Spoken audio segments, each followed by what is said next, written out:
আমি সব প্রসেস করে এসেছি, আপনারা দোয়া করবেন, দোয়া চাচ্ছি আমি যেন সহজে এটা করে আসতে পারি।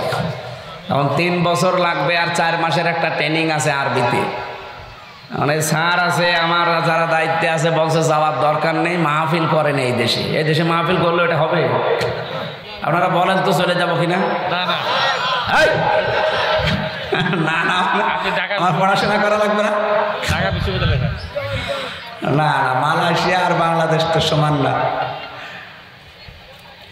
3 বছর জেলে থাকাকালীন যদি চলতে পারেন কোনো অসুবিধা নেই, আর 3 বছর কষ্ট হলেও হোক। মালয়েশিয়াতে আন্তর্জাতিক সেমিনারে গিয়েছিলাম, ওই যে ইন্টারন্যাশনাল ইসলামিক ইউনিভার্সিটি মালয়েশিয়া। ওখানে সেমিনারে যাওয়ার পরে আমি আধুনিক কিছু ব্যাখ্যা জেনেছি। ডক্টর মিজানুর রহমান আজহারি যে স্যারের আন্ডারে উনি পিএইচডি করলেন, ডক্টর নূর মোহাম্মদ ওসমানী, ওনার বাড়ি বাংলাদেশে কক্সবাজারে। ওখানে উনি ওই মালয়েশিয়া বিশ্ববিদ্যালয়ে আছে প্রফেসর হিসাবে। আমিও স্যারের সাথে দেখা করে বললাম আমিও করতে চাই। বলে ভর্তি হয়ে যাও। আমি তো স্যারের সাথে সব ঠিক করে এসেছি, চেষ্টা চালাবো জ্ঞানের পরিধি যেন আল্লাহ আরও বাড়িয়ে দেয়।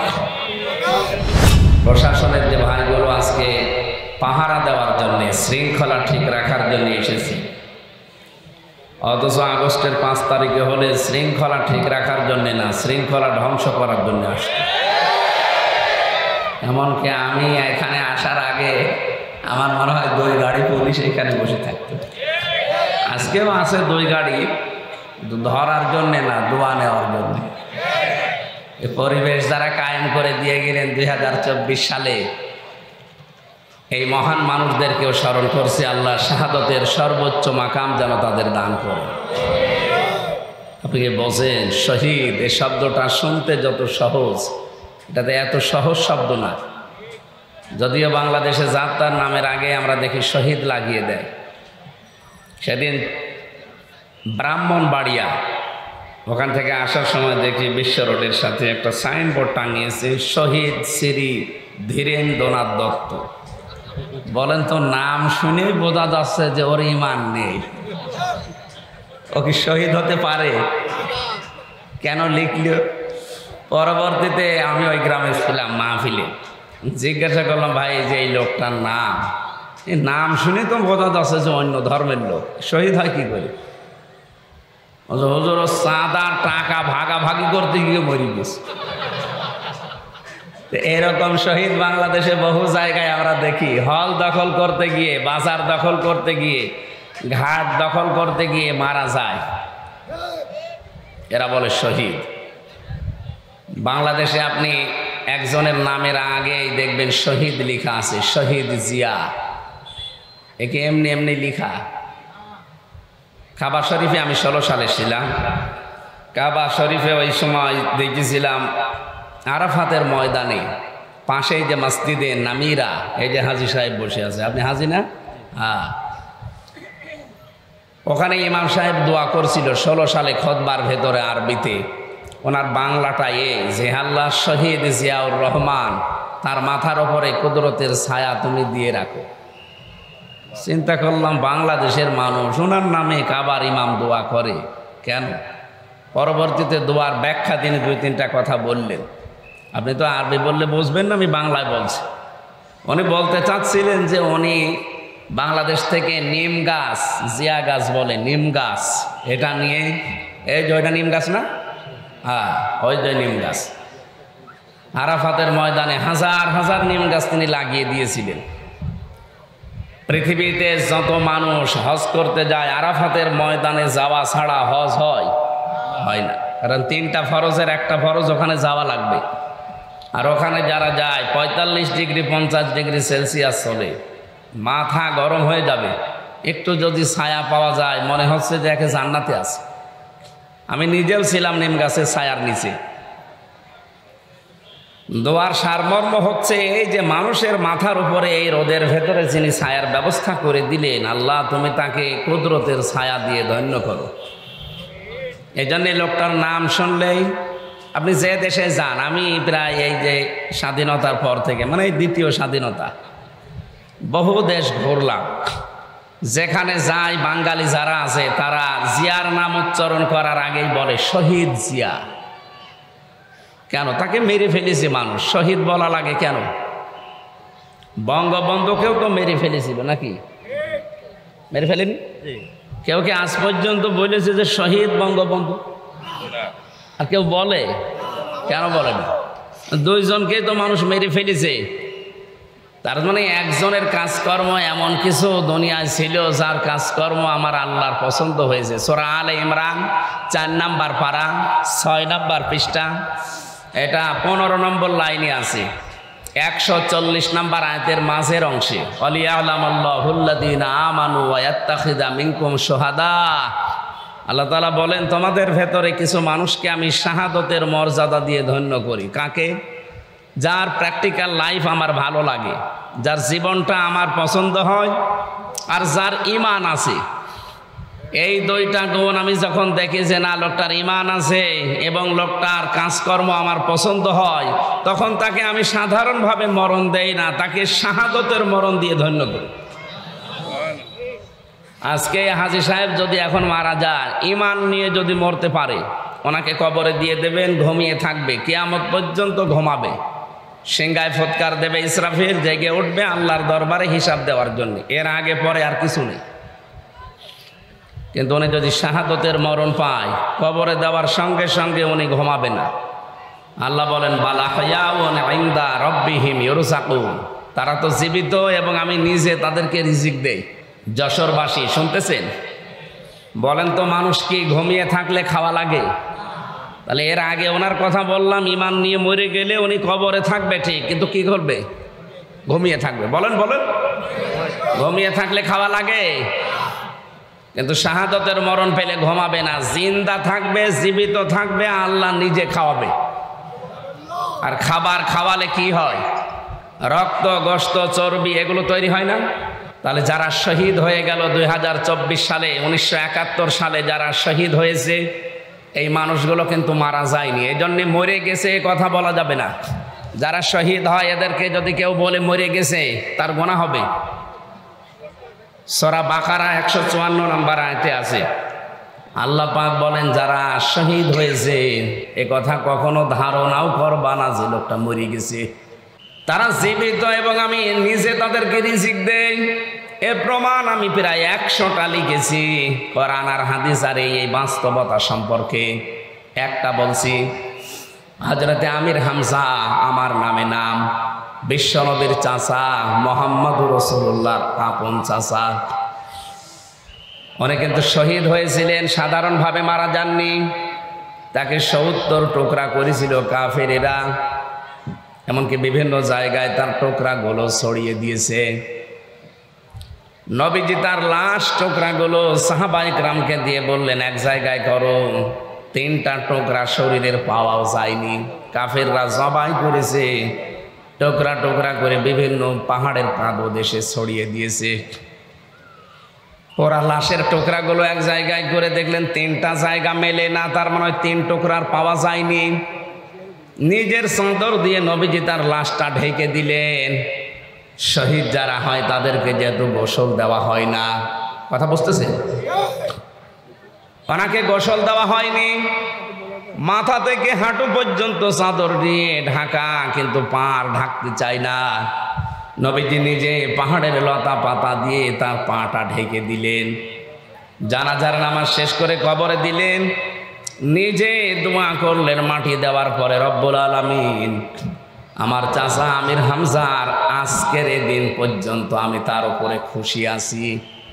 হে আমার মালিক, হে আমার আল্লাহ, তুমি আমার চাচা হামজার উপরে খুশি হয়ে যাও। নবীজি পৃথিবীতে মাত্র 2 জনের জন্য এই কথা বলেছিলেন। এই এদিকে তাকান, হযরতে আব্দুল্লাহ যুল বাদাদাইন রাদিয়াল্লাহু তাআলা আনহু, তিনি ঈমান আনতে গিয়ে পরনের কাপড় পর্যন্ত আনতে পারেন নাই। এই লোকটা যেদিন শহীদ, তার মানে উনি জ্বরে মারা গিয়েছিলেন, কিন্তু শাহাদতের মরণ পেয়েছেন। নবীজি তার হাতে একটা বাকল বেঁধে দিয়ে বলেছিলেন, আমি আব্দুল্লাহর রক্ত কাফেরদের জন্য হারাম করে দিলাম। সাহাবী ডুকরে কেঁদে উঠে বলে, হে রাসূল, আমি চাইলাম আমার জীবনটা দিয়ে শহীদ হতে, কারণ শাহাদতের মর্যাদা আমি জানি, আর আপনি কাফেরদের জন্য আমার রক্তটাই হারাম করে দিলেন। বিশ্ব নবী বলেন, আব্দুল্লাহ, তোমার যে অ্যাক্টিভিটিস আজকের এই ময়দানে আমি দেখেছি, এখন যদি তুমি জ্বরে পড়েও মারা যাও, কিয়ামতের দিন আল্লাহ তোমাকে শাহাদতের মর্যাদা দান করবে। এই লোকটা যেদিন ইন্তেকাল হয়, শাহাদত বরণ করে, নবীজি নিজে তার কবর খুঁড়ে লাশটা কবরের ভেতরে শুয়ে নিজে দোয়া করেছিলেন, রব্বুল আলামিন, আজকের এই দিন পর্যন্ত আমি আব্দুল্লাহর উপরে খুশি আছি, মেহেরবানি করে তুমিও খুশি হয়ে যাও। এই আব্দুল্লাহর জন্য একবার নবী নিজে দোয়া করেছিলেন। আর এই যার একজন তার চাচা হামজা রাদিয়াল্লাহু তাআলা আনহু বললেন, হে আল্লাহ, আমি এ পর্যন্ত খুশি আছি কারণ আমার বাবা আমার জন্মের আগে দুনিয়া থেকে বিদায় নিয়েছে। এই পৃথিবীর ময়দানে আমার বাবার আদর আমি পাইনি। সবচাইতে বেশি মহব্বত, ভালোবাসা, আদর আমাকে দিয়েছে তিনি আমার এই চাচা, আমি তার কাছে ঋণী হয়ে আছি। হে আল্লাহ, তোমাকে আমি এই মুহূর্তে আহ্বান জানাচ্ছি, মেহেরবানি করে তুমিও খুশি হয়ে যাও। 30 বছর পর তার ইন্তেকাল হওয়ার পর, শহীদ হওয়ার পরে তার কবর একবার ভেঙে গিয়েছিল। কয় বছর? 30 বছর। মদিনা একবার ব্যাপক ঢল হয়েছে, তার কবর পর্যন্ত ভেঙে গিয়েছে, রক্ত প্রবাহিত হয়ে আসছিল। হযরতে হামজার সাথে উহুদের ময়দানে ওই সময় যারা যুদ্ধ করেছিল তাদের বয়স হতো 20-22 বছর ওই সময়। এখন তারা মুরব্বী হয়ে গেছে, এখন তাদের বয়স 55 বছর, 60 বছর বয়স। রক্ত অনুসন্ধান করতে গিয়ে দেখে 30 বছর আগে মুহাম্মদ রাসূলুল্লাহর চাচা হযরতে হামজাকে কাফেররা যে জায়গায় কোপ দিয়েছিল, ওই সমস্ত জায়গা দিয়ে এখনো ফিনকি দিয়ে রক্ত বের হয়ে আসতেছে। আমার প্রশ্ন হচ্ছে, উনি যদি খাবার না খাবে, 30 বছর ওনার শরীরে রক্ত তৈরি হলো কি করে? কি কথা বলেন না কেন? একজনের শাহাদতের মরণ যারা পেয়েছে, এই মানুষগুলো সত্যি বলছি, আপনি আন্দাজে তাদেরকে মরে গেছে কথা বলতে পারবেন না, মুখ দিয়ে বলাও নিষেধ, অন্তরে ধারণা করাও নিষেধ। এই জন্য দেশ মাতৃকার জন্যে আজকের যেহেতু সভাপতি একজন মুক্তিযোদ্ধা, উনি মানে 1971 সালের হবে নাকি 24 সালে, 24 সালেও যারা, তারাও মুক্তিযোদ্ধা। এখনো প্রায় 34,000 মানুষ হাসপাতালের বেডে কাতরাচ্ছে, তারা আহত। 2732 জন মানুষ তারা জীবন দিয়ে গেল, তাদের কি জীবনের দাম নেই? আপনি কি মনে করেন আবু সাঈদের জীবনের কোনো মূল্য তার কাছে ছিল না? তার দেওয়ালে পিঠ থেকে গিয়েছিল, এই জন্য সে বুক পেতে দিয়ে বলেছিল, বুকের ভেতর বইছে ঝড়, বুক পেতেছি গুলি কর। মানে সহ্যের বাইরে চলে গেলে সে আর কি করবে? আমরা এইটাই চাই যে সহ্যের বাইরে যেন আর পৃথিবী চলে না যায়। আমরা বসবাসযোগ্য পৃথিবী তৈরি করতে চাই। এই কথা বলে না কেন? কয়েকদিন আগে ভারত থেকে এক সাংবাদিক, উনি বিবিসির দালালি করার জন্য এসেছিল ডক্টর মোহাম্মদ ইউনূসের কাছে। জবাব দিয়েছে উচিত ভাবে যে আপনি হাসিনার দালালি করেন, মানে সে মহিলা যা করেছে, কিয়ামত পর্যন্ত যদি ওরে আল্লাহ হায়াত দেয়, কিয়ামত পর্যন্ত যদি তার ফাঁসি দেওয়া যায়, তাও তার গুনাহ মাফ হবে না।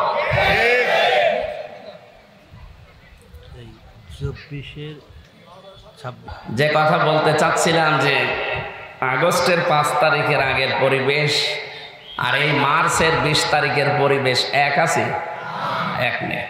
আল্লাহ যেহেতু সময়টা পাল্টিয়ে দিয়েছে, মালয়েশিয়া, সিঙ্গাপুর, থাইল্যান্ড, এই দেশগুলোতে আল্লাহর হুকুম, মালয়েশিয়ায় কিছু আছে, থাইল্যান্ডে, সিঙ্গাপুরে আল্লাহর বিধান ওরা মানে না।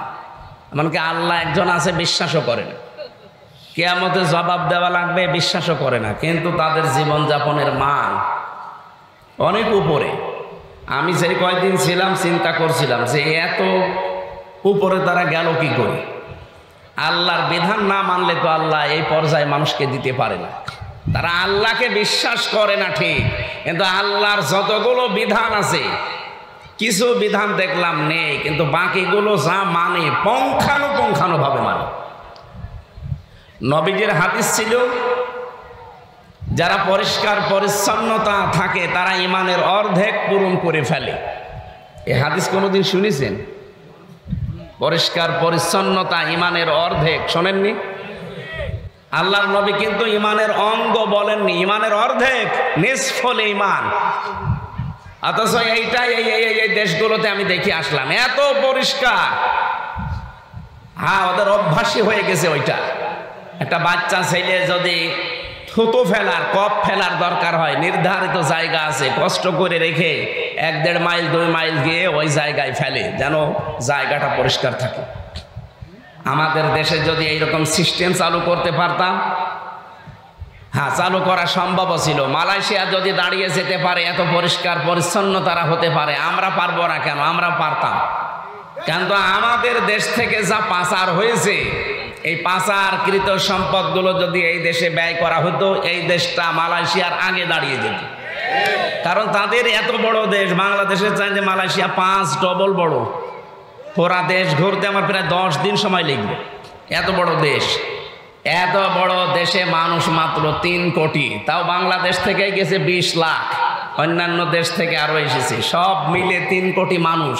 এত বড় বিশাল দেশ, তাদের মানব সম্পদ নেই, এমনিতেই সম্পদ আল্লাহ দিয়েছে, ওইগুলো রিফাইন করে তারা ব্যবহার করে।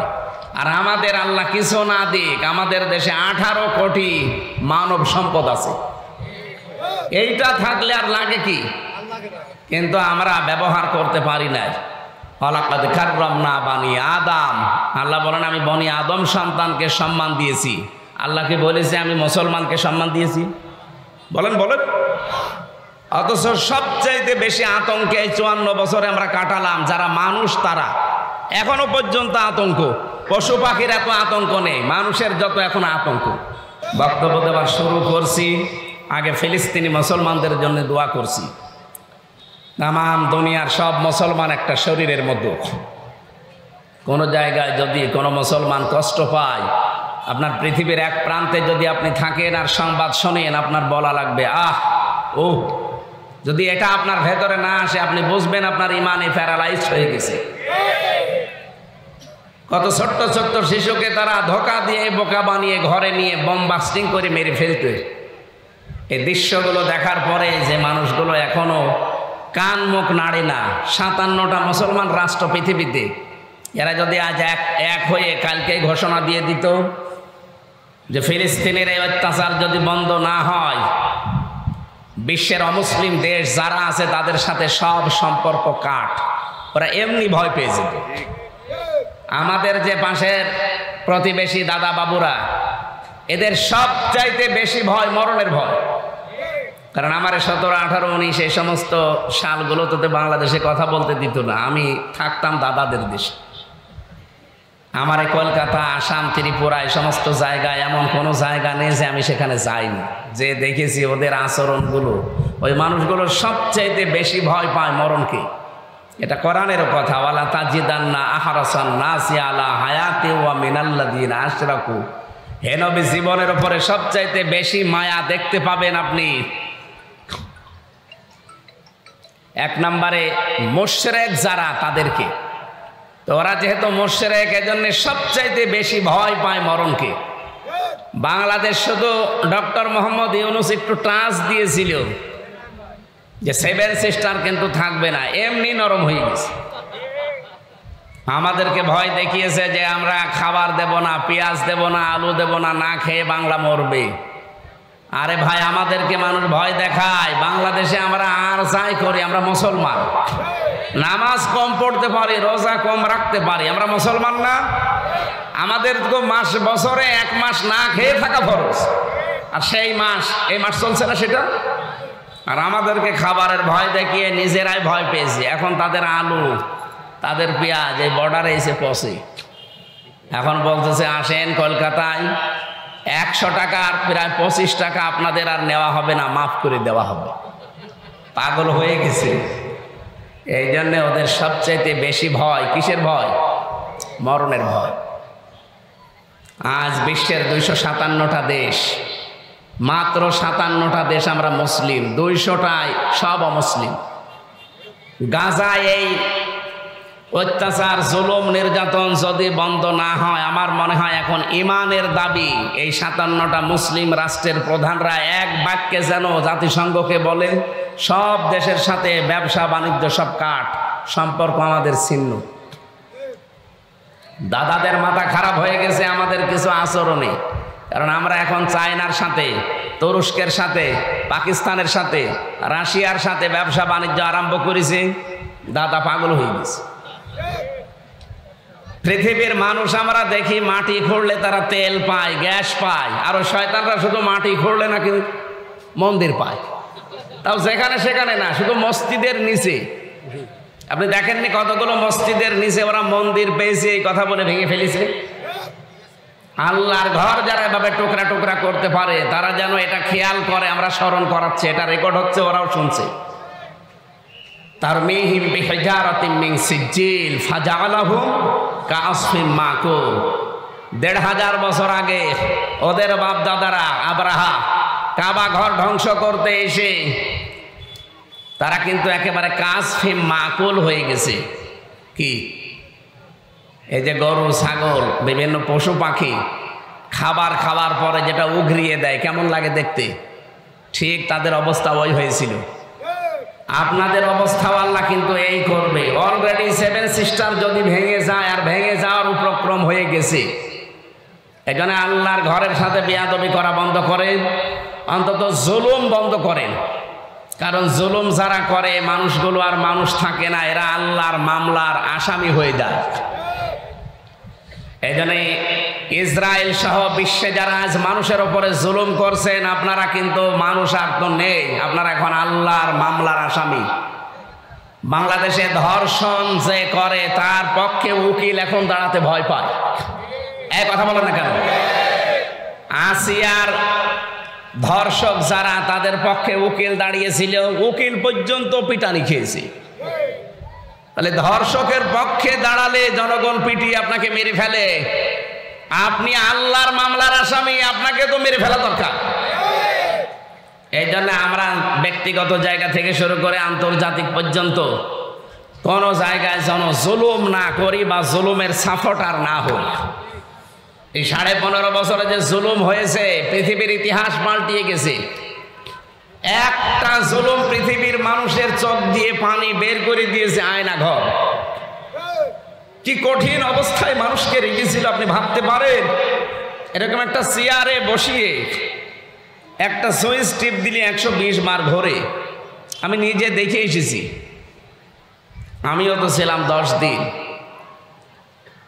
এই নখগুলো সব তুলে ফেলে, এরপরে লবণ ছিটিয়ে দেয়। এই কঠিন পরিস্থিতিগুলো যারা তৈরি করেছিলেন, এই মানুষগুলো সবই প্রায় পালিয়েছে।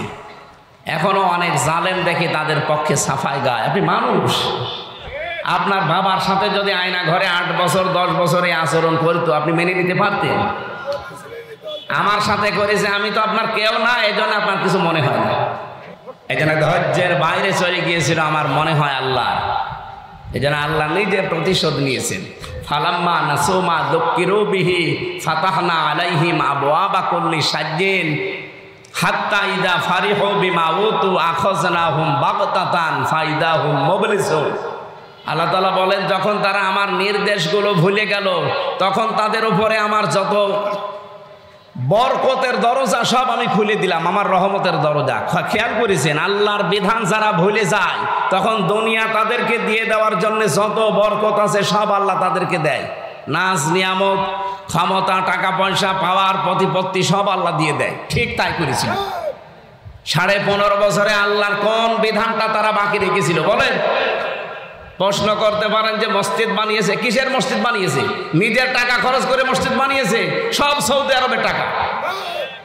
কিছু জালেম নামে আলেম ছিল, আলেম নামে জালেম, এগুলো 5 আটা গোলামি করত, আর ওকে নাম দিত হজরত। ওকে যদি কেউ নাম দেয় যে হজরত শেখ হাসিনা, তাহলে আবু জেহেলকেও বলা লাগবে হজরত আবু জেহেল। এই কথা বলছে না কেন? আপনি হাসিনাকে যদি হজরত বলতে পারেন, তে কি হয়েছে? আবু জেহেলের কি হয়েছে? এগুলো দালালি করা, চামচামি করা ছাড়া কিচ্ছু না। এত বড় জালেমকে যারা হযরত বলতে পারে, কওমি জননী বলতে পারে, ওরা কি মানুষ? মানুষের বাইরে চলে গিয়েছিল এই মানুষগুলো। আল্লাহ তাআলা বলেন, হঠাৎ করে যখন তারা আনন্দকৃত, আমার দানকৃত বস্তু পেয়ে আনন্দে আছে, তখন আমি খজনাহুম, এর ফাইল কর্তা আল্লাহ নিজে, বাগতাতান, আকস্মিকভাবে, যে দুপুরের খাবার খাবে সে সময়ও পায়নি। 45 মিনিট চেয়েছিল, তাও পায়নি। 5 মিনিট বলেছিলাম একটা বক্তব্য লিখবো, তাও দেয়। এর নাম বাগতাতান। এর নাম কি? আল্লাহ বলেন, আমি নিজে আকস্মিকভাবে তাদেরকে ধরলাম। ফাইদাহুম মুবলিসুন, ওই মানুষগুলো হতাশ হয়ে গেছে। ওদের যে হতাশা, এখনো পর্যন্ত যারা বাইরে পালিয়ে আছে তাদের চেহারার ভেতরে আমি দেখে আসলাম।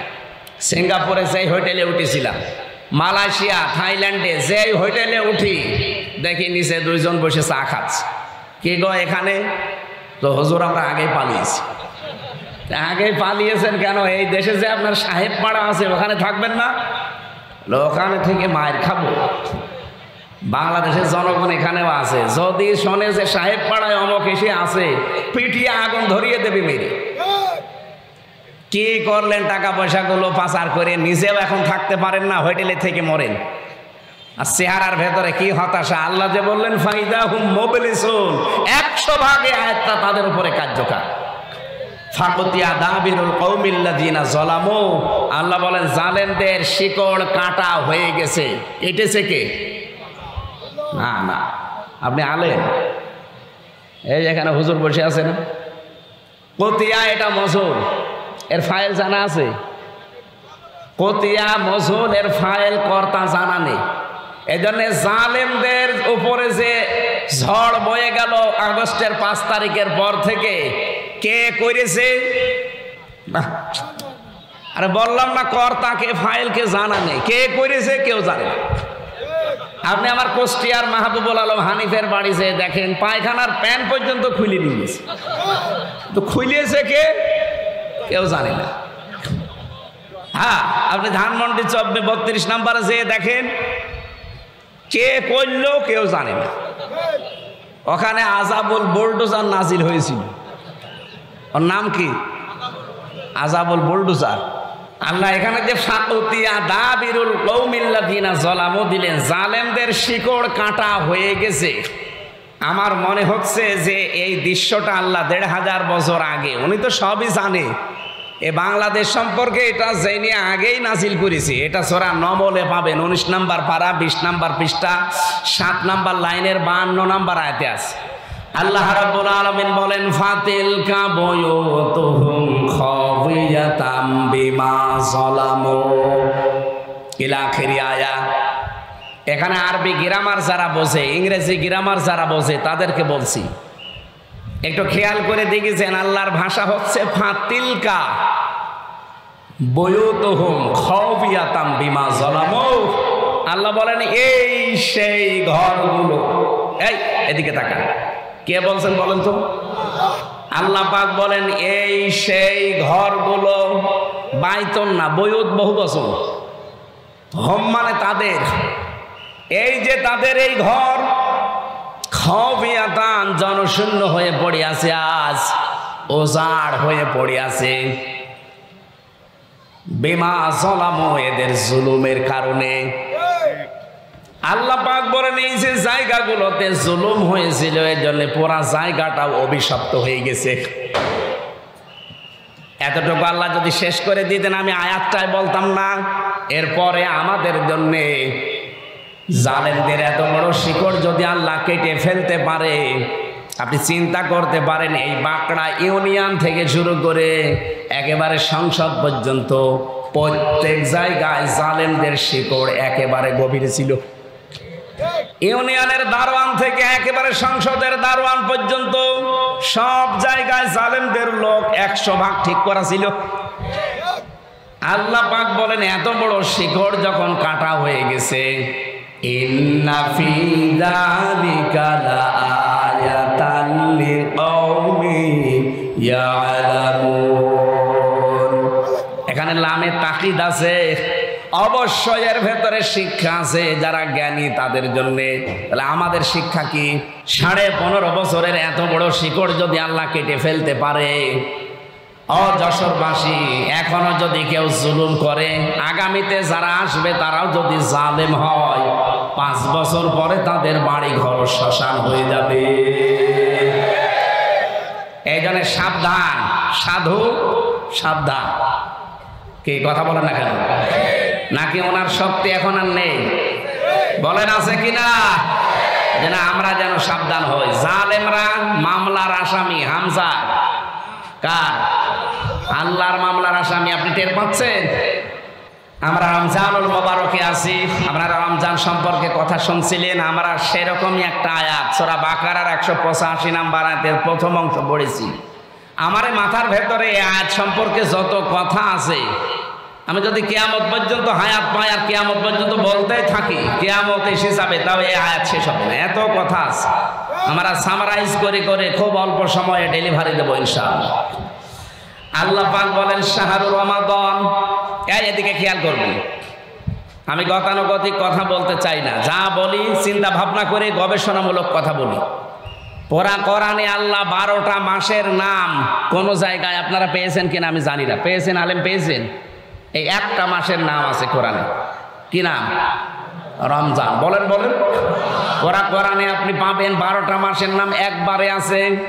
ইন্না ইদ্দাতাশ শুহুরি ইনদাল্লাহি 12 শাহরান ফি কিতাবিল্লাহ ইয়াওমা খালাকাস সামাওয়াতি ওয়াল আরদা মিনহা আরবাতুন হুরুম। এটা সূরা তাওবার 36 নম্বর আয়াতে আছে। আল্লাহ পাক বলেন আসমান আর জমিন যেই দিন তৈরি করি, ওই দিন আমার কিতাব কোরআনে, এদিকে তাকান, আসমান জমিন যেই দিন বানিয়েছি ওই দিন আমার কিতাব কোরআনে কারিমে 12টা মাসের নাম আমি লিখে দিয়েছি। কয়টা? কিন্তু কোরআনে কারিমে আপনি 12টা মাসের, এই মুহররম, সফর, রবিউল আউয়াল, রবিউল সানি এরকম পাবেন না, রজব, শাবান। খালি একটা মাসের নাম আছে। আল্লাহ বলেন 12টা মাসের নাম আমি আমার কিতাবে লিপিবদ্ধ করে রেখেছি। অথচ আমরা শুধু একটা মাসের নাম কোরআনে কারিমে পেলাম, তার নাম রমাদান। রমজান শব্দের শাব্দিক অর্থ হচ্ছে জ্বালিয়ে দেওয়া, পুড়িয়ে দেওয়া, শেষ করে ফেলা। রব্বুল আলামিন এখানে 4টা বিষয় আমাদেরকে জানিয়েছেন, একটার সাথে আরেকটা রিলেটেড। 1 নম্বরে রমজান, 2 নম্বরে কোরআন, 3 নম্বরে সিয়াম, 4 নম্বরে তাকওয়া।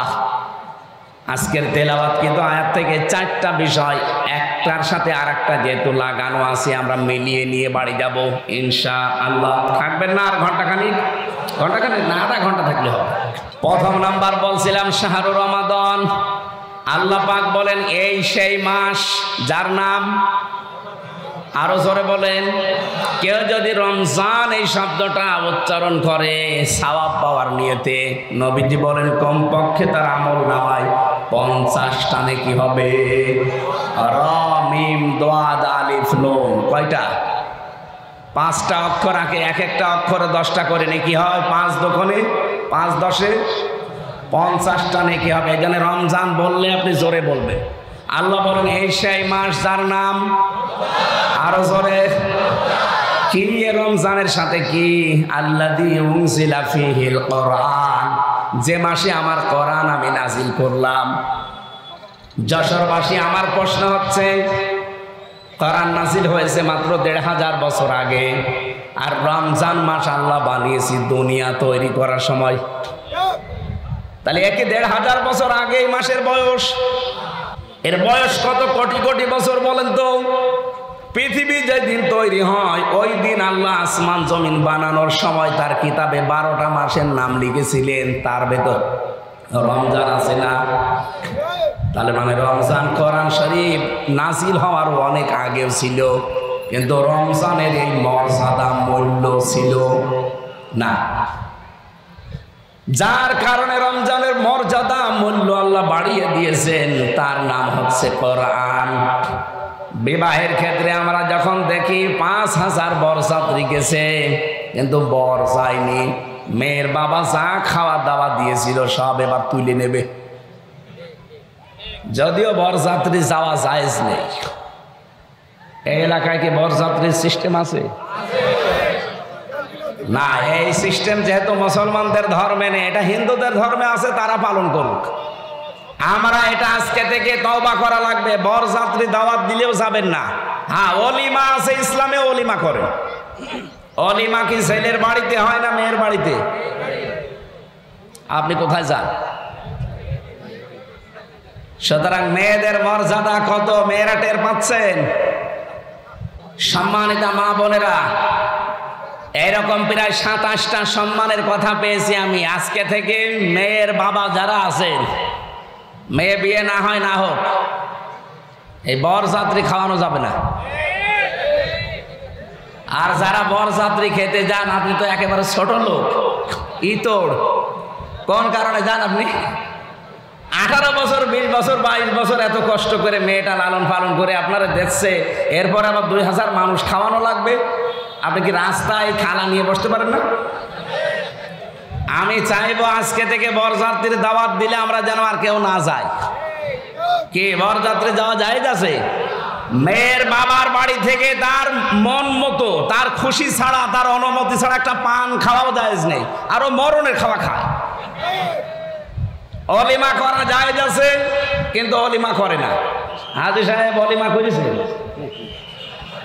হ্যাঁ, আলহামদুলিল্লাহ। এই তো একটা পুরুষ মানুষ পেয়েছি। আমি যে বলছি, আমিও তো পারিনি, কারণ আমি ওই সময় এত সচেতন ছিলাম না।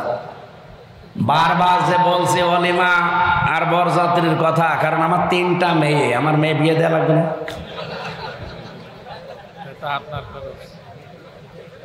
সম্মানিত মা বোনেরা, অনেক সম্মান দিয়েছে ইসলাম আপনাদেরকে, আপনারা জানেন না। এই জন্য নারীবাদী যারা আছে, এদের কথা মতো নিজের জীবন যৌবন বিলিয়ে দিন। মানুষ আপনাদেরকে ভয় দেখায়, ওরা যে ইসলাম যদি দেশে আসে জুজুর ভয় দেখায়, যে আপনারা ঘর বন্দী হয়ে পড়বেন, শিকল বন্ধ হয়ে পড়বেন, তালাবদ্ধ করে দেবে না। ইসলাম আসলে পরিবার থেকে শুরু করে আন্তর্জাতিক জীবন পর্যন্ত সবচাইতে বেশি নিরাপদে থাকবেন আপনারা। খালি ইসলামটাকে আসতে দেন দেশে। পরিবেশ দেখেন আপনাকে কোথায় নিয়ে যায়। নবীজি জানিয়েছেন, একটা মেয়ে হলে একটা জান্নাত, 2টা মেয়ে হলে 2টা জান্নাত, 3টা মেয়ে হলে 3টা জান্নাত। এমনি না, এর অনেকগুলো কারণ আছে। আমরা যেটা বোঝাচ্ছিলাম যে একটা বিয়েতে আমরা বরকে সবার উপরে মনে করি, সে না হলে বরযাত্রীর কোনো মূল্য থাকে না। আল্লাহ পাক বলেন 12টা মাস, এরও কোনো মূল্য নেই আমার কাছে। রমজানেরও মূল্য ছিল না, শুধু মূল্য হয়েছে কোরআনের কারণে। অথচ এখানে 1000 মানুষ যদি থাকে, আমার মনে হয় 998 জন কোরআন শরীফ পড়েও না, বসেও। তা আপনার মর্যাদা বাড়াবে আল্লাহ কিসে? রোজা কি শুধু না খেয়ে থাকার নাম? আল্লাযী উনজিলা ফীহিল কোরআন, আল্লাহ পাক বলেন আমি কোরআন এই মাসে নাযিল করেছি হুদাল লিন্নাস, মানুষদেরকে পথ দেখানোর জন্য। বায়্যিনাতিন মিনাল হুদা ওয়াল ফুরকান, স্পষ্ট দলিল আর প্রমাণের ভেতরে দেওয়া আছে।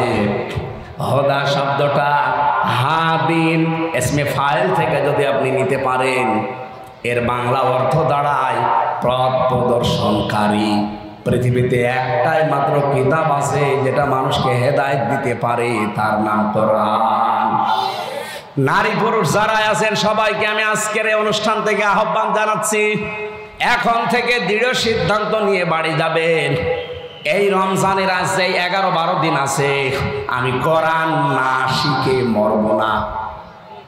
শুধু কোরআন না শিখে না, কোরআন আমি বুঝতে চাই। যেভাবেই হোক অন্যান্য ভাষা বোঝার জন্য যেমন চেষ্টা চালাই, কোরআন আমি বোঝার জন্য 100 ভাগ চেষ্টা চালাবো।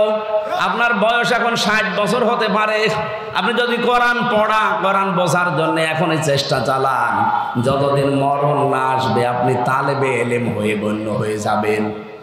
আরে ভাই, তালেবে এলেম শুধু 5 বছর 6 বছর বয়সে তারাই না, এ মুরব্বীও তালেবে এলেম।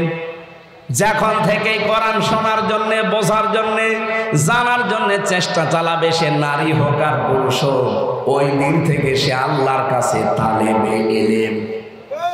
আর ওই অবস্থায় যদি আপনি মারা যান, বিনা হিসাবে বিনা বিচারে আপনি জান্নাত পেয়ে যাবেন।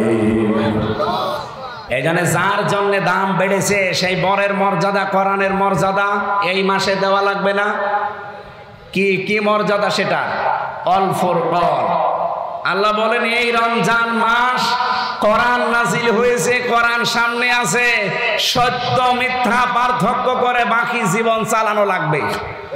সুতরাং রমজান এসেছে, কোরআনও আছে, রোজা আছে, চলে যাবে আর 11-12 দিন পরে। যদি সামনের বাকি জীবন হক আর বাতিল কোনটা কোরআন দিয়ে পার্থক্য করে চালাতে না পারেন, আপনার জীবন ব্যর্থ। আমি কথা বোঝাতে পেরেছি, আমি জানি আপনি বুঝেছেন। এখন যদি না বোঝার ভান করে থাকেন, ওটা আপনার বিষয়। সামনে কোনটা হক কোনটা বাতিল এটা পার্থক্য করবেন কি আপনার বাবার জীবনী দিয়ে? কি দিয়ে? আরো জোরে বলেন। আশা করছি এটা সামনে রাখবেন। 3 নম্বরে সিয়াম। আল্লাহ রাব্বুল আলামিনের নবী বলেন as-সাওমু লি, as-সিয়াম বলেন নাই। সিয়াম এটা জেনারেল ভাবে একটা বিধান, ধর্নায় পাক আসতে থাকে বছরের পর বছর। কিন্তু as-সাওমু এই শব্দ কিসের জন্য? আমরা যারা এখানে শিক্ষিত মানুষ তাদেরকে বলছি as-সিয়াম as-সাওম, দুইটা শব্দ আকাশ পাতাল। সিয়াম এটা ধারাবাহিক ভাবে আসবে, 1 বছরের পরে আর 1 বছর আসবে, যদি বেশি থাকেন পাবেন। কিন্তু as-সাওমু এটা হাদিসে কুদসি, নবীজি বলেন আল্লাহর কথা আমার মুখ দিয়ে আল্লাহ ডেলিভারি দিয়েছেন। as-সাওমু লি, রোজা আমার জন্য, ওয়া আনা উজজা বিহি, আমি নিজে তার পুরস্কার। জোরে বলেন সুবহানাল্লাহ। কি as-সাওমু as-সিয়াম এর পার্থক্য কি? রোজা রাখতে হলে 4টা বিষয় সামনে রাখা লাগে। 1 নম্বরে ক্ষুধা, খাবার, 2 নম্বরে পানীয়, 3 নম্বরে যৌন সম্ভোগ, 4 নম্বরে আল্লাহর হারাম বস্তুগুলো ছেড়ে দেওয়া। এই 4টা বিষয় যখন মানুষ ছেড়ে দিতে পারবে, সেই লোকটার as-সাওমু এই শব্দটার সাথে পরিচিত হবে। এই 4টা বিষয় নিজের জীবনে বাস্তবায়ন করে যদি কেউ রোজা থাকতে পারে, তার পুরস্কার কি? আল্লাহ বলেন আমি নিজে দেব, অথবা আমি নিজেই তার পুরস্কার হয়ে যাব। জোরে বলেন সুবহানাল্লাহ। কিয়ামতের দিন একটা দরজা আল্লাহ আলাদা বানিয়েই রেখেছেন, তার নাম রায়আন। যারে তারে প্রবেশ করতে দেবে না, যেই লোকটা রোজা ছিল তাকে আল্লাহ প্রবেশ করাবে। এই জন্য সিয়াম যেহেতু শুধু আমাদের প্রতি না, সিয়ামের পূর্বেও ছিল। আল্লাহ রাব্বুল আলামিনের পূর্বে যে সিয়ামগুলো দিয়েছিলেন, আমি আলেমদেরকে বলছি, আমি কিন্তু প্রশ্ন করব এবার, এর আগে যত সিয়াম ছিল আমাদের এই মতো সিয়াম না। হযরতে মরিয়ম আলাইহিস সালামও সিয়াম করেছিলেন, কিন্তু তার সিয়াম ছিল শুধু কথা বলা যাবে না, বাকি সব কাজ করা যাবে। তিনি রোজা রেখেও খাবার দাবার খেতেন, পানি খেতেন। কথা বুঝতেছেন? তাহলে কামা কুতিবা আলাল্লাযিনা মিন ক্বাবলিকুম, রোজা শুধু তোমাদের জন্য আমি লিখে দেইনি, হ্যাঁ তোমাদের বিধানটা আলাদা। তোমার ওই 4টা বিধান যদি পালন করে রোজা রাখতে পারো, তাহলে তোমাদের সিয়াম হবে as-সাওম। সেটা কি? 1 নম্বরে আপনি খাবার থেকে, 2 নম্বরে পানীয় থেকে, 3 নম্বরে স্ত্রী সম্ভোগ থেকে, 4 নম্বর আল্লাহর হারাম বস্তুগুলো থেকে নিজেকে বাঁচিয়ে রাখবেন। এই 4টা মেনে নেওয়ার নাম as-সাওম। 4টা মেনে নেওয়ার নাম কি? এটা শুধু আমাদের প্রতি উম্মতি মুহাম্মদি। কিন্তু কামা কুতিবা আলাল্লাযিনা মিন ক্বাবলিকুম, তোমাদের পূর্বে যত নারী পুরুষ বিদায় নিয়েছে, অন্য নবীর উম্মত যারা, তাদের প্রতি কিন্তু এই রকম সিয়াম ছিল না। তাদের সিয়ামের সিস্টেম ছিল আলাদা, তাদের সিয়ামের ধরন ছিল আলাদা। এই যে মরিয়ম আলাইহিস সালামের কথা বললাম, উনিও রোজা রেখেছিলেন, কিন্তু আমাদের রোজায় খাওয়া যায় না, আর ওনার রোজায় খাওয়া যেত। আমাদের রোজায় কথা বলা যায়, কিন্তু ওনার রোজায় কথা বলা যেত না। আমি এরকম প্রায় 70টা নিয়ম পেয়েছি পুরা কোরআনে। সিয়ামের সিস্টেমগুলো আল্লাহ দিয়েছেন এক এক নবীর উম্মতের প্রতি এক এক রকম করে, আর প্রত্যেকের উদ্দেশ্য ছিল একটা। আমি আবার বলছি, সিয়াম আমাদের প্রতি, রোজা আমাদের প্রতি যেই নিয়মে, অন্য নবীর উম্মতের প্রতি এরকম ছিল? বলেন বলেন। ওনাদের সিস্টেম আলাদা ছিল। ইহুদিরা রোজা রাখে, কিন্তু তাহারা সেহরি করে না। খ্রিস্টানরা রোজা রাখে, তারা ইফতারি করে না। হিন্দুরা রোজা রাখে, উপোস থাকে, বাবা মা মরে গেলে ওটা ওরা রোজা মনে করে। পৃথিবীর কোন জাতির সাথে আমাদের রোজার মিল আছে? পৃথিবীতে জাতি আছে কয়টা? 4,500। 4,500 ধর্মের লোক বাস করে এই পৃথিবীতে। তার প্রত্যেকটি আলাদা আলাদা রোজা রাখে, তারা তাদের রোজার নিয়ম আলাদা। কিন্তু আমরা শুধু মুসলিম 210 কোটি আমরা দুনিয়ায়, আমাদের রোজাটা পুরা আলাদা। আমরা ওই 4টা শর্ত যদি মেনে না নিতে পারে, নবীজি বলেন ও না খেয়ে আছে, ও না খেয়ে থাকা আল্লাহর কোনো দরকার নেই। তো খালি শুকিয়ে আছে এইটুকুই। তাহলে আমরা আজকে থেকে রোজার আর সিয়াম আর সওমের পার্থক্য বুঝলাম। সিয়াম ধারাবাহিকভাবে আসতে থাকে, রুটিন ইবাদত প্রত্যেক বছরে আসবে। আর সওম এটা 4টা বিষয় মেনে নিলে এটা কিয়ামতের দিন আল্লাহ হয় পুরস্কার দেবে, নাই নিজেই পুরস্কার হয়ে যাবে। 1 নম্বরে খাবার দাবার থেকে, 2 নম্বরে পানীয় জাতীয় জিনিস থেকে, 3 নম্বরে স্ত্রী সম্ভোগ থেকে, 4 নম্বরে হারাম কাজ থেকে বেঁচে থাকবেন। 2 জন মহিলা গীবত করছিল, এটা তিরমিজি শরীফের হাদিস। এদিকে তাকান।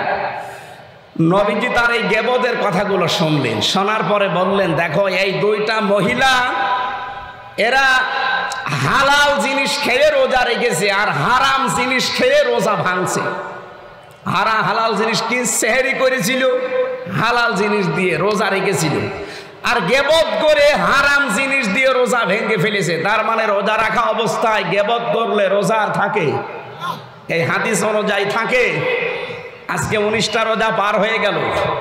এখানে একজন বুকে হাত দিয়ে বলতে পারবেন আমি সহ যে 19টা রোজায় আমি আজ পর্যন্ত কোনো দিন এই 19 দিনে কারো গীবত করিনি, গীবত শুনিনি?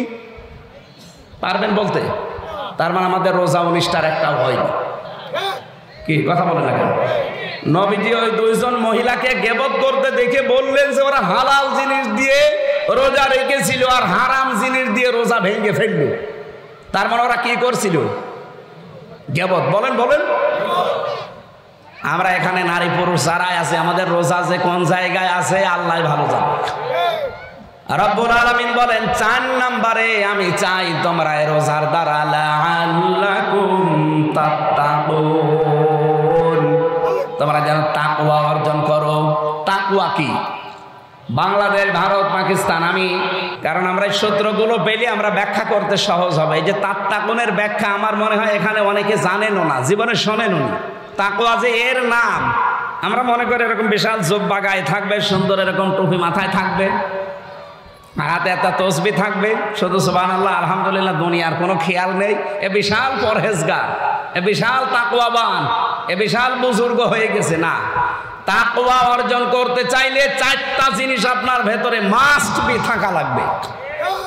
আমি প্রত্যেককে বলবো, হয় মোবাইলে তুলবেন, নাই লিখে নিয়ে এখনই বাড়ি যেয়ে মিলাবেন আপনি কয়টা মানেন আর কয়টা এখনো মানতে পারেন না। নারী পুরুষ সবার জন্য এটা দরকার। আর আজকের ওয়াজের সামারাইজ এইটাই। 1 নম্বরে আল খাউফু মিনাল জালিল, আল্লাহর ভয় অন্তঃকরণে সৃষ্টি করা।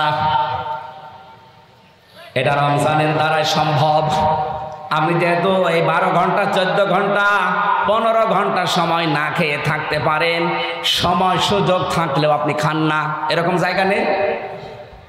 এই ভয়টা যেন বাকি 11 মাস আমার জীবনে কন্ট্রোল হয়, এই ভয়টা যদি রমজানের মতো 11 মাস আপনি নিয়ে যেতে পারেন, আপনি মনে করবেন আপনার ভেতরে আল্লাহর তাকওয়া তৈরি হচ্ছে। 2 নম্বরে, আমি কিন্তু খুব সংক্ষেপে বলছি, 2 নম্বরে আলা আমালু বিতানজিল, কোরআন অনুযায়ী আপনার আমল তৈরি করা লাগবে। বিশেষ করে বাংলাদেশ, ভারত, পাকিস্তান, এই 3টা দেশে আমি পুরাটা ঘুরে দেখেছি। এই 3টা দেশের মুসলমানেরা কোরআনের আমল করে না, আমল করে ওর বাপ দাদাদের আমল। কোরআনে কারিমে আমার আল্লাহ 500 আমল দিয়েছেন। কয়টা? বলেন বলেন। 500 আমল আছে এর ভেতরে। এই 500 আমল আপনাকে দুনিয়ায় করে দেখানো লাগবে, তাহলে আপনার ভেতরে তাকওয়া আছে, এটা পরিগণিত হবে। 3 নম্বরে আল কিনায়াতু বিল কলিল, অল্পে তুষ্ট থাকবেন আপনি। আমি যত প্রথম কথা তুলেছিলাম, বাংলাদেশ দাঁড়ায় না কেন? মালয়েশিয়া দাঁড়িয়ে গেল আজ 20-22 বছরে, সিঙ্গাপুর দাঁড়িয়ে গেল আজ 18-19 বছরে, থাইল্যান্ড দাঁড়িয়ে গেল যেখানে শুধু চামড়া আর দেহ ব্যবসা ছাড়া কিচ্ছু নেই, অথচ তারা দাঁড়িয়ে গেছে আজ। আমরা দাঁড়াতে পারি না, একটাই কারণ, আমরা অল্পে তুষ্ট না, আরো চাই আরো চাই। 15.5 বছরে 1 লোক নাকি 620টা বাড়ি বানিয়েছে। এই 6.5 মাস 7 মাস যদিও থাকতো আরো 20টা বানাইতো। ওই যে ভূমি মন্ত্রীর দায়িত্বে ছিল চট্টগ্রামের, ওনার বাড়ি হচ্ছে 620টা। একটা মানুষ বাঁচে কয় বছর? 70-80 বছর। 70-80 বছরের জন্য 620টা বাড়ি লাগে। এক বাড়িতেই তো পার হয়ে যায়, আরো আর একটা হায়াত লাগে। আর ওর বাড়িতেই হয়নি, কারণ ও অল্পে তুষ্ট না। এই যে আমরা একজন সাদা মানুষের নাম শুনি, ওনার নাম হচ্ছে দরবেশ সালমান এফ রহমান। ওর মাথার চুল থেকে শুরু করে পায়ের স্যান্ডেল পর্যন্ত পুরাটা সাদা, অথচ ভেতরে পুরাটা কালো ছিল। 36,000 কোটি টাকা মারিং কাটিং পুলিশ। একটা মানুষের টাকা লাগে কত বলেন তো? 36,000 কোটি। আপনারা যদি গণনা করতে দেওয়া যায় হাত ব্যথা হয়ে যাবে। মেশিন ছাড়া আপনি গুনতেও পারবেন না। 1-2 টাকা 36 টাকা হলেও তো হয়। 36,000 না, 36 লাখ না, 36 কোটি না, 36,000 কোটি। কত টাকা একজন চুরি করেছে বলেন? অল্পে তুষ্ট থাকলে এত টাকা চুরি করে বাইরের দেশে পাঠাতো না। এই রূপপুরের পারমাণবিক কেন্দ্র আপনারা নাম শুনেছেন, ওখান থেকে একজন শেখ হাসিনার ছোট বোন ৭৬,000 কোটি টাকা নিয়েছে। একটা জায়গা থেকে যদি এই পরিমাণ চুরি হয় তে দেশ দাঁড়াবে কি করে? এ যে এখনো আছে তাই তো ভালো বলার দরকার। আমি ওই 10 দিন যেভাবে ছিলাম কোনো কাশি আমার হয়নি, একেবারে নীরবে নিস্তব্ধ, কোনো ময়লা নেই, ধুলোবালি নেই, কাশি হবে কি দিয়ে? আর এই দেশে আজ 2 দিন এসে কাশতে কাশতে মরি যাচ্ছে। না, আমাদের দাঁড় করাতে হলে অল্পে তুষ্ট থাকা লাগবে। শুধুমাত্র 5 ওয়াক্ত নামাজ পড়া, কালো কালো বোরকা পরে ঘোর ঘোর করে ঘোরা না। আপনাকে অল্পে তুষ্ট থাকা লাগবে। আপনার স্বামীর বেতন 20,000, ওইটা নিয়ে আপনাকে কন্ট্রোল করা লাগবে আপনার জীবন। না, ওর স্বামীর বেতন 20,000, ওর বিউটি পার্লারের সাজতেই লাগে 15,000। আপনার চাহিদা আপনি এত বাড়াবেন কেন? যতটুকু যা পেয়েছেন আপনার স্বামীর কাছ থেকে তার ওইটা নিয়ে আপনাকে তুষ্ট থাকা লাগবে। তাহলে আপনার ভেতরে তাকওয়া পয়দা হয়েছে এইটা বোঝা যাবে। 4 নম্বরে আখিরাতের পুঁজি তৈরি করার জন্য তার চিন্তা ভাবনা থাকবে। এইটাই আমাদের আসল বিষয়। আমি এখনই যদি মারা যায়, বলেন এই এদিকে থাকা, আমার স্ত্রী আমাকে ভালোবাসে, আমি জানি, আমি বিশ্বাস যাই, খুব বেশি হলেও 2-3 দিন সে কান্নাকাটি করবে। হয়তো 7-8 দিন তার খাবার দাবার এলোমেলো হয়ে যাবে। 4 মাস 10 দিন পরে দেখবেন আমার শ্বশুর আর শাশুড়ি আমার মা বাবাকে বলবে, হামজা তো মরেই গেছে, মেয়ে আর রেখে করবো কি, দিয়ে দেন, আমি অন্য জায়গায় বিয়ে দেব। কি বলবে না? 100 ভাগ বলবে। এই কারণে, কারণ ম্যাডামের বয়স এখন কম, চিন্তা করবে আর কতদিন রাখা যায়। ঠিক 4 মাস 10 দিন পরে যদি সত্যি ম্যাডামের বিয়ে হয়ে যায় অন্য জায়গায়, মাত্র 7 দিন পরে ম্যাডাম ওর বাবার কাছে কল দিয়ে বলবে, আব্বা হামজা তো আর কি ছিল, এ জামাই 100 ভাগ ভালো, আমার সব ভুলে যাবে। কয়দিনে? বলেন বলেন। এটার নাম দুনিয়া। এই জন্য আখিরাতের পুঁজি আমাদের প্রত্যেকের দরকার। ইয়া আইয়ুহাল্লাযীনা আমানুত্তাকুল্লাহা ওয়াল তানজুর নাফসুম মা কদ্দামাত লিগাদ। ঈমানদারেরা আল্লাহকে ভয় করো, আর প্রতিটি মানুষের উচিত আগামী দিনের জন্য তার প্রস্তুতি কতটুকু আছে এটা যেন সে খেয়াল করে নেয়। কারণ চোখ বন্ধ হয়ে গেলে আপনার ছেলে আপনার না, আপনার বউ আপনার না, আপনার মা বাবাও আপনার না। হ্যাঁ, আমি আমার মা বাবার সাথে ভালো ব্যবহার করব আমার আখিরাতের জন্য, আমার স্ত্রীর সাথে আমি ভালো ব্যবহার করব আমার আখিরাতের জন্য, আমার স্বামীর সাথে আমি ভালো ব্যবহার করব, তার হক আদায় করব, এটা আমার আখিরাতের জন্য। কি কথা ঠিক আছে? যে যে জায়গায় আছি আমি সহ প্রত্যেকে যেন এইভাবে তাকওয়া অর্জন করতে পারি। বলেন আমিন। 4টা বিষয় আমি টাচ দিয়েছি, রমজান, কোরআন, সিয়াম আর তাকওয়া। আল্লাহ রাব্বুল আলামিনের 4টা বিষয়, ফামান শাহিদা মিনকুমুশ শাহরা ফালিয়াসুমহু, এটা তৈরি করার জন্য রমজান লাগে। এই জন্য ফামান শাহিদা মিনকুমুশ শাহরা ফালিয়াসুম, তোমাদের ভেতরে কেউ যদি রোজার মাস পেয়ে যায়, আল্লাহ বলেন মাস্ট বি সে যেন রোজা রাখে। এটার দ্বারা প্রায় 70টা উপকারের কথা আমি পেয়েছি। আমি দুনিয়ার একটা উপকার বলছি, যাদের টিউমার হয়, এই যে শরীরে ভেসে ওঠে টিউমার, এমনকি চামড়ার নিচে থাকে। টিউমার কয় প্রকার হয়? 2 প্রকার, একটা ভেতরে থাকে আর একটা ভেসে ওঠে। আমার এই যে ভেসে উঠেছে একটা। 2 নম্বরে ক্যান্সার, রক্তের ভেতরে মানুষের ক্যান্সার হয় 5 প্রকার। কয় প্রকার? আপনারা যারা লেখাপড়া করেন বা এই লাইনে যারা আছেন, অটোফেজি নাম শুনেছেন? অটোফেজি কিছুদিন আগে 2017 সালে নোবেল পেয়েছে একজন জাপানের চিকিৎসা বিজ্ঞানের উপরে। এই লোকটা এই রোজা নিয়ে গবেষণা করেছিল। উনি চিন্তা করছে 30 দিন যদি একাধারে 12 থেকে 15 ঘন্টা 30 দিন যদি দিনের বেলায় কেউ না খেয়ে থাকতে পারে, তাহলে শরীরের ভেতরে প্রায় 2 কোটি কোষ আছে, কোষ যেগুলো আমাদের শরীরকে কন্ট্রোল করছে। আপনি একাধারে যদি খেতেই থাকেন তাহলে কোষগুলো বাড়তে থাকে। ওই অতিরিক্ত যে কোষগুলো বাড়ে, ওই কোষগুলোর কারণে শরীরে 2টা মারাত্মক রোগ হয়, একটা ক্যান্সার হয় আর একটা টিউমার হয়। এখন আপনি 30 দিন একাধারে না খেয়ে থাকবেন, এই যে কোষ আছে 2 কোটি, এরা যদি আপনার খাবার না পায় তখন তো ওদের খাওয়া লাগবে। তখন ওই যে অতিরিক্ত বৃদ্ধি হওয়া কোষ যেগুলো আছে ওইগুলো তারা খেতে আরম্ভ করে। আমরা যখন ফসল লাগাই, আসল ফসলে সার দিয়েও ফসল হয় না, আর পাশে আগাছা, ও সার দেওয়া লাগে, ওর জ্বর দেখেছেন? আপনার আসল কোষ তখন দুর্বল, আর ওই যে অতিরিক্ত যেগুলো বাড়তি কোষ, ওগুলোর শক্তি এত বেশি, কারণ আপনি তো মরণের খাওয়া খান। এই জন্য ওই কোষগুলোকে কন্ট্রোল করার জন্য এই কোষ তখন খাওয়া আরম্ভ করে। 1 মাসে পোড়া খেয়ে সাবার করে ফেলে, আপনার রক্তকে রিফাইন করে দেয়, ক্যান্সার থেকে আর টিউমার থেকে বাঁচিয়ে দেয়।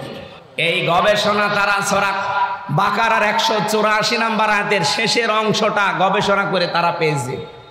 একজন খ্রিস্টান ডাক্তার, উনি 4500 ধর্মীয় গ্রন্থের উল্লেখযোগ্য প্রায় 27টা এগুলো এক জায়গায় করে মিলিয়েছিল, দেখি এই তথ্য কোন ধর্মীয় গ্রন্থে পাওয়া যায়।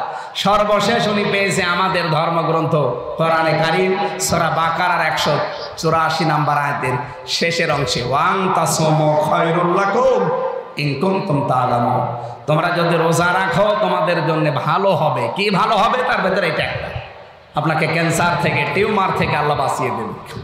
এই জন্য আমরা সুস্থ থাকার জন্য অন্তত আজকে থেকে বাকি রোজাগুলো হক আদায় করে রাখার চেষ্টা করেন। বলেন ঈদের নামাজ কোথায় আর জমার নামাজ কোথায়, এই নিয়ে আমরা বিভ্রান্তিতে আছি। সমাধান কি বুঝলাম? না, ঈদের নামাজ পড়ারই তো জায়গা হচ্ছে ঈদগাহ। ঈদগাহে যদি পরিবেশ না থাকে, বৃষ্টির কারণে বা অন্য কোনো সমস্যা থাকে, তাহলে আপনি মসজিদে পড়বেন। বিনা কারণে মসজিদে পড়বেন কেন? এটার একটা মিলন মেলা তৈরি করার জন্য তো আল্লাহ দিয়েছে। আর কি প্রশ্ন আছে? শহীদ ইমতিয়াজ আহমেদ জাবির ভাই, ও উনি এই যে 24 সালে, হ্যাঁ, ওনার জন্য আমরা দোয়া করব। শুনেছি, এর আগে শুনেছি, ওনার জন্য আমরা দোয়া করবো। আল্লাহ রাব্বুল আলামিন ওনাদের মাধ্যমে এই পরিবেশটা আমাদেরকে দিয়ে গেল। ওনার বাবাও এখানে আছে, জাবির ভাইয়ের বাবা, আল্লাহ যেন শাহাদত